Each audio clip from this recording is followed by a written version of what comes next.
Hello everyone, my name is Uthris, and welcome back to another episode of Planet Coaster. We are continuing the build series today.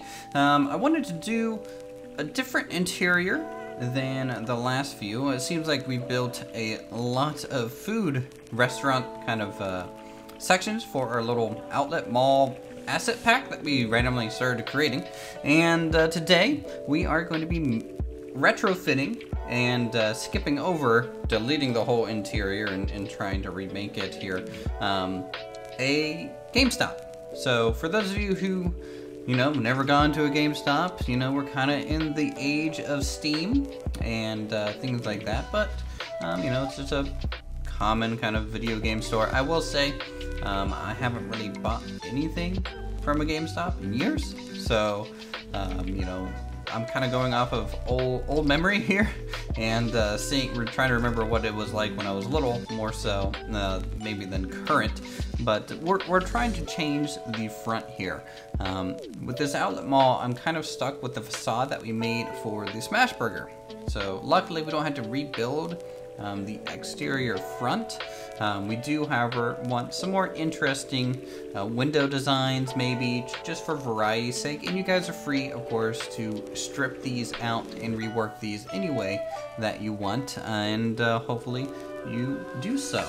We get some display holders on the door on this one. I wanted a little bit more of an official door look than maybe we've been able to achieve in the past. And I think this is probably as close as we're gonna get to some really nice handles using those display holders and attaching pipes for vertical and then pipes across the door for horizontals.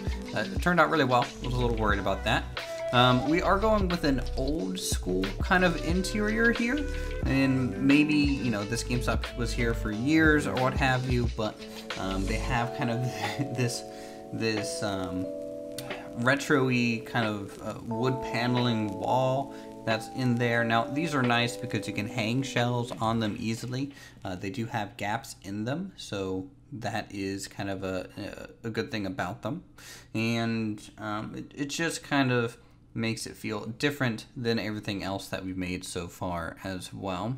We're gonna not have a shop inside one of these. Now, granted, this is something that I don't do often, mainly because everything that I build on Planet Coaster, I really want the people to interact with the building. However, GameStop is a pretty open store. The counter is generally very thin, right in the middle, and if I put just a normal boutique from Planet Coaster in here, I just don't think it will look that good. This is one of the reasons why I really want the kind of custom vendors that you might see, say, in Roller Coaster Tycoon 3, where they just have a desk and a person behind it. It would really, I think, help when we are doing interior spaces. Now, granted, Planet Coaster, I don't think the developers really thought we would be doing a lot of the things that we have been doing lately in the game, pushing a lot of boundaries with that, so I can't blame them too much. However, I don't think it would be too hard to add currently, even with the coding in the game. I just don't think it would be. You just have to reskin the box off and just keep the countertop. It would just look good. You don't even really have to get rid of the animations. It's just kind of interesting that they don't give us that yet. But maybe one day we'll have something a little bit more spectacular. Another thing about this episode, it is a little shorter. I took a little bit of time to clear out the shop, which we're skipping, and also just took a while to kind of lay out the interior pieces of this one. This is the highest part count simply by the shelving units and maybe the custom tiling on the walls. So little things like that do add to time, and cutting out some of the more dull pieces to make this kind of more of a fast-paced episode, I think works out in the long run. We're adding some shelving now against this wall. You notice a lot of the shelving in video game stores or like DVD rentals or things like that. The shelving is angled outwards so that you can see the front of the cover very easily.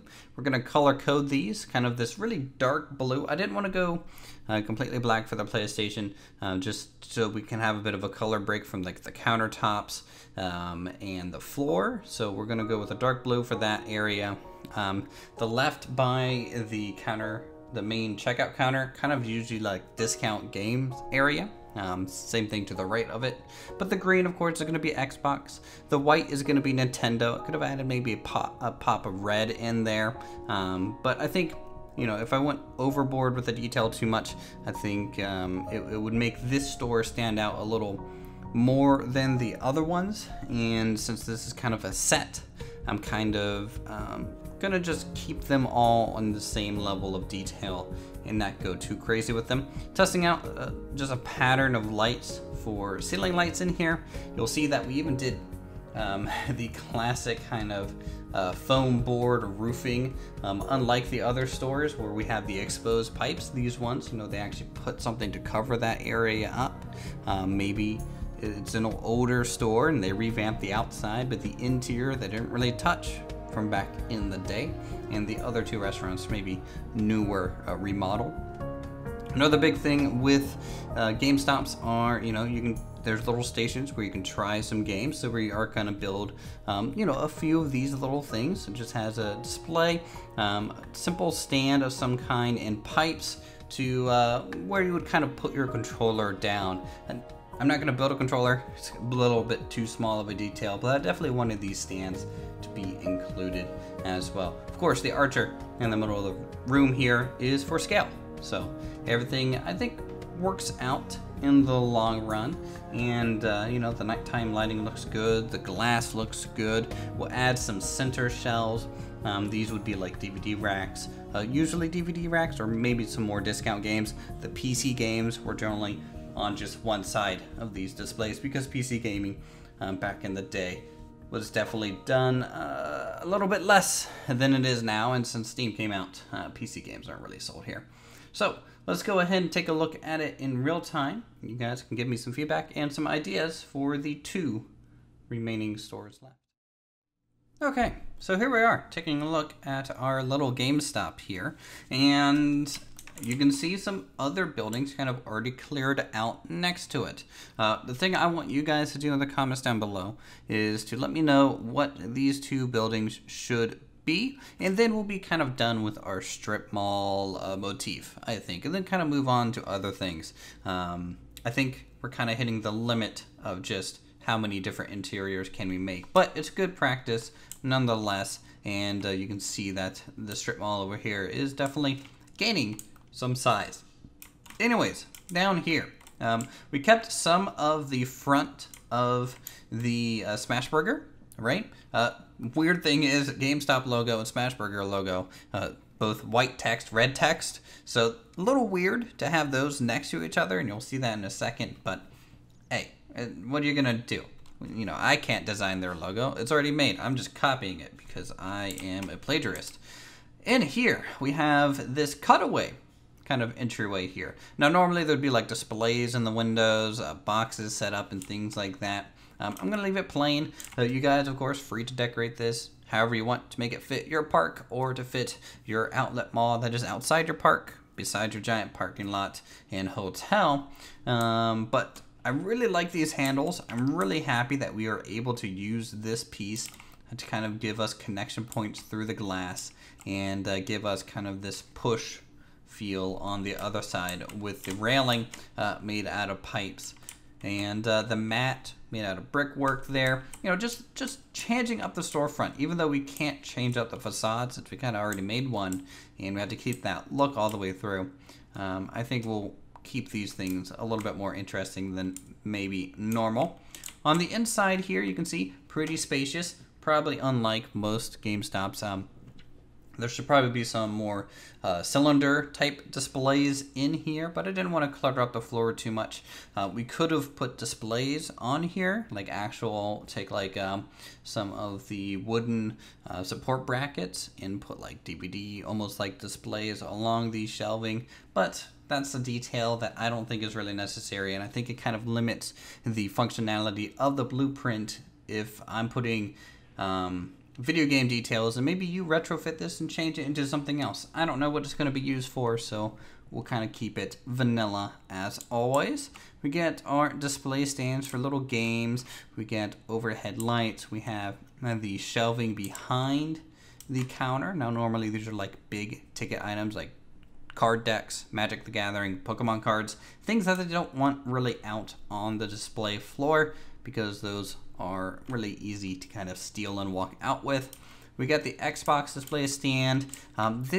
This area kind of usually used for maybe displaying some actual game consoles or other things, posters, what's coming up, you know, little things like that. We get the Nintendo Switch area kind of stuff, dual monitors to play trailers constantly, things like that. We get our PlayStation area in the back. Usually, I've noticed, at least in my times in most GameStops, is PlayStation's all the way in the back. Now, either that's because it's kind of like a flagship and it kind of brings people into the store, or maybe GameStop doesn't like PlayStation and so it goes to the back of the bus. Over here, we get more displays, another discount rack, and a discount rack over here. Maybe mobile gaming or something like that. And that is about it. Oh, lights in the ceiling, nice paneling up here as well. A lot of gridless building. Still really enjoying the gridless building method and things of that nature. Now, again, if you guys missed it, do let me know what should go into these two interiors, the last two interiors we will do. I might be able to bang both of these out in a single episode. And so let me know in the comments down below what you want to finish off our mall. We'll head over here, take a look. Of course, we have our Starbucks. We have our Chipotle over here in this area. We have our Smash Burger. And now we have our GameStop. And it's really kind of coming together. I really like the interior space. Adding all this glass is something that's completely new to me. And I think Alpine Odyssey could have been even better if we would have had some of these features back in the day, but sadly can't go back at this point. Wow, that just looks really cool. All right, so with that, thank you guys so much for watching. If you are enjoying this stuff, definitely subscribe to more creative goodness such as this. Join our sponsors, GameStop. They're not really our sponsors, but hey, I'm making their building. Might as well tweet at them. With that, leave a comment, and I'll see you guys in the next video.